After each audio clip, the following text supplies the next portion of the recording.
Syria की बात यहां पर कर लेते हैं। सीरिया में एक बार फिर से विद्रोही गुटों और सरकार के बीच संघर्ष तेज हो गया है। सीरिया की सेना ने उत्तरी हमा प्रांत में विद्रोही आतंकवादियों को आगे बढ़ने से रोक दिया है। दक्षिण की तरफ बढ़ रहे विद्रोहियों को रोकने के लिए रूस ने भी रविवार को तड़के सीरिया में कई हवाई हमले किए हैं। रूस ने इदलिब और हमा के ग्रामीण इलाकों को भी निशाना बनाया, जहां विद्रोही हमले का नेतृत्व करने वाले समूह ने हाल ही में नियंत्रण कर लिया। गजाली हमारे साथ बने हुए हैं। गजाली, इस वक्त क्या अपडेट आपको वहां से मिल रहा है, क्योंकि एक बार फिर से संघर्ष की स्थिति पैदा हो गई है? जी देखिए, सीरिया एक तो बहुत कॉम्प्लेक्स रीजन है आदिति, और हम इधर यूक्रेन और गाजा और इजराइल और लेबनान की बात कर रहे थे, लेकिन सीरिया में लगातार जो है हालात बिगड़ ही रहे थे, जिसकी खबरें नहीं आ पाती हैं, क्योंकि सीरिया का कुछ इलाका जो है, जो तुर्की से लगता हुआ इलाका है, वहां पर जो रिबेल है कहने या विद्रोही हैं, उनका गढ़ माना जा रहा था। और अचानक जिस दिन लेबनान के साथ सीजफायर की घोषणा होती है, उसी दिन इजराइल के प्रधानमंत्री बेंजामिन नेतन्याहू सीरिया के राष्ट्रपति बशर अल असद को एक धमकी देते हुए कहते हैं, धमकी भरे स्वर में, कि बशर अल असद जो है वो आग से खेल रहे हैं। और उसके फौरन बाद विद्रोही जो है वो लगातार अपने हमले तेज करते हैं, एलेप्पो तक पहुंचते हैं, इदलिब के कुछ इलाके को ले लेते हैं। और इसी के जवाब में रशिया जो है वो बशर अल असद के साथ उनका सपोर्ट करता है, हवाई स्ट्राइक करता है, और कई लोगों की मौत हो रही है इदलिब और एलेप्पो के इलाके में। अब यहाँ पर सबसे बड़ा चिंता का विषय ये है कि जब भी सीरिया में इस तरह के हालात पैदा होते हैं, तो वो सेक्टेरियन वायलेंस की तरफ ले जाता है। जो वहाँ के माइनॉरिटीज हैं, कुर्द हैं,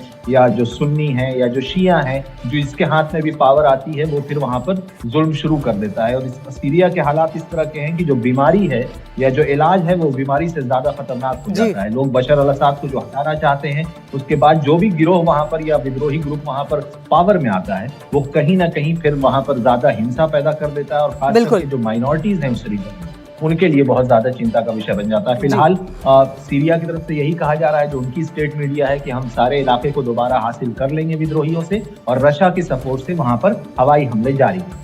बिल्कुल, दीपक वोरा साहब हमारे साथ बने हुए हैं। गजाली, यहाँ पर वोरा साहब, जिस तरह से हमने देखा कि विद्रोही हमले का जो नेतृत्व करने वाले समूह थे, उसने हाल ही में नियंत्रण कर लिया था, और एक बार फिर से यहाँ पर संघर्ष की स्थिति है। रूस जो है वो भी लगातार हवाई हमले जो है वो यहाँ पर करता हुआ नजर आ रहा है। इस स्थिति को भी समझाएं।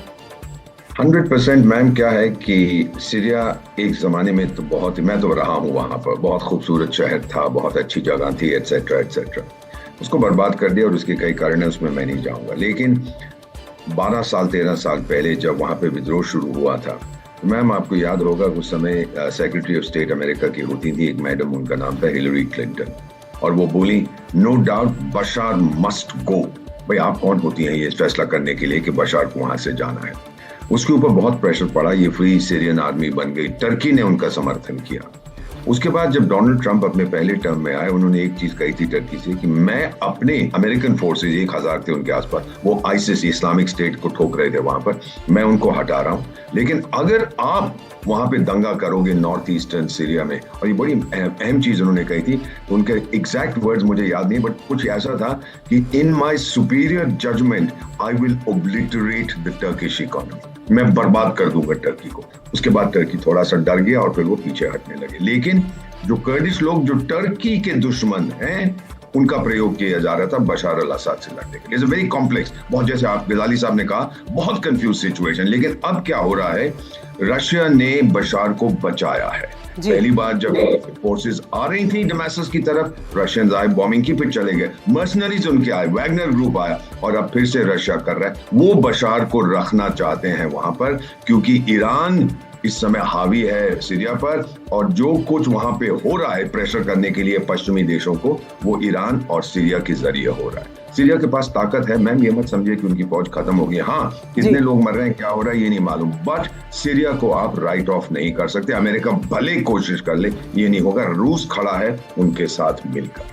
बिल्कुल, और सीरिया ने यहाँ पर कह दिया है कि हम आगे भी ये जो नेतृत्व जिस तरह से किया जा रहा है, इसको हम खत्म करके ही दम लेंगे। बहुत बहुत शुक्रिया दीपक वोरा साहब आपका इस पूरे मामले पर चर्चा करने के लिए।